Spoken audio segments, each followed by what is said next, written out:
Hello. Thanks for dropping in. So I carefully desoldered this chip.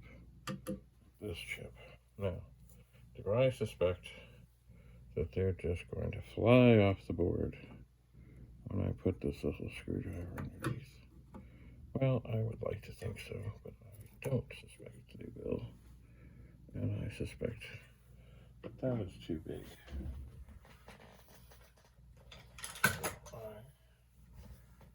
I moved things to get things away from the clutter. And I know there's a little wee screwdriver here, but it's not there.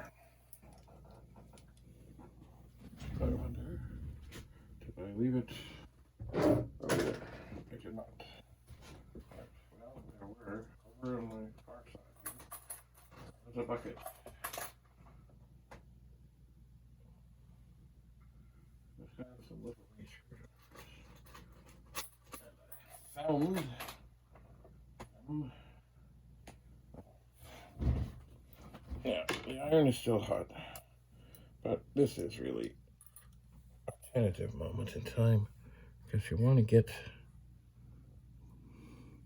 it to come off, but you certainly don't want to hurt any traces, and that's not coming. Oh, I sense a slight little bit of movement with that one. Ooh, we might have something here. All right, gently.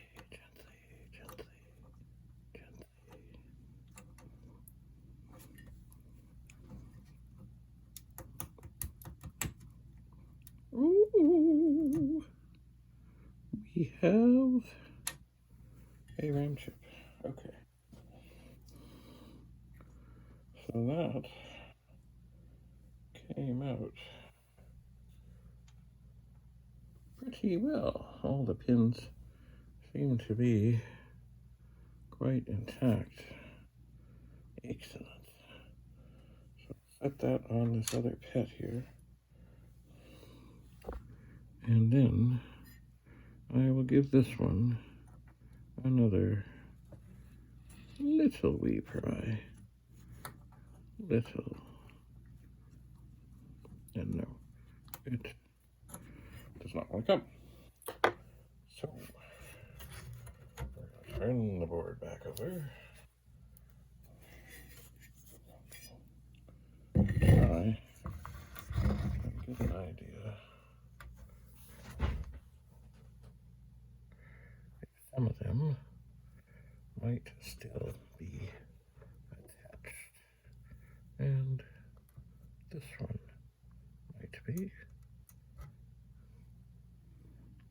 This one might be. Just try and move everything to the middle of the holes.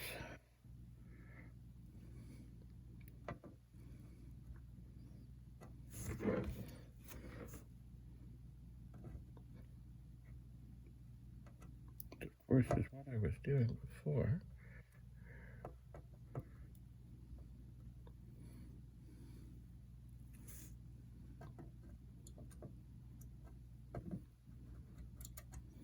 But you know, once again, you gotta just take it slow. All right, we'll flip the board and bring it on back.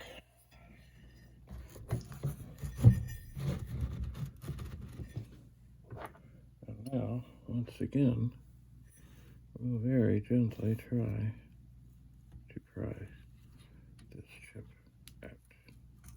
I see a bit of movement. Ooh, goody. But it's still, well, the other one needed a little convincing. I'm going to try and go from the back side here. Oh, okay, I heard something good. Now, once again, another RAM chip out. And the pins look okay. Oh, sorry, the pins look okay. So I'm going to set these in the same configuration that they came out of the board over here, so I know which was which. I know which.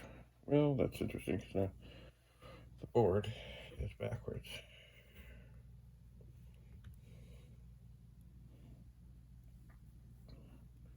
So in terms of how the board would be, this way, look at that, my soldering iron is hot. I'm going to turn off the switch on the power bar. Alright, so now, in terms of the configuration of those chips from the front of the board, I'm going to flip them around. I am. Because that is how they will likely go. Now I'm looking. Let's look at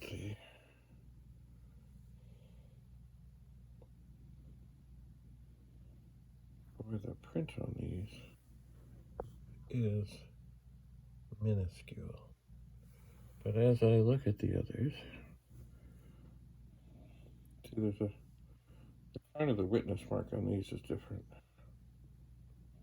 There's a deeper hole at one end and a shallower hole at the other. And once again,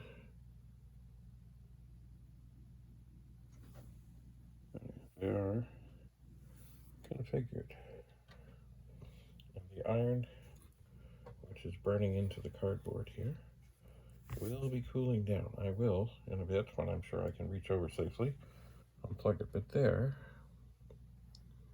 are the two holes, places where sockets will go and chips will go, and hopefully that will fix this board for the moment until something else should fail. So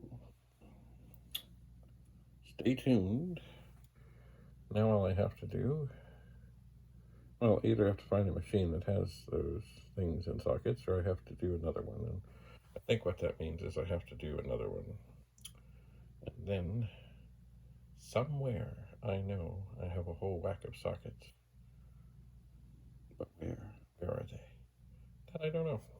Anyway, so this is a PET 2001 N board, and I have just removed the video RAM chips.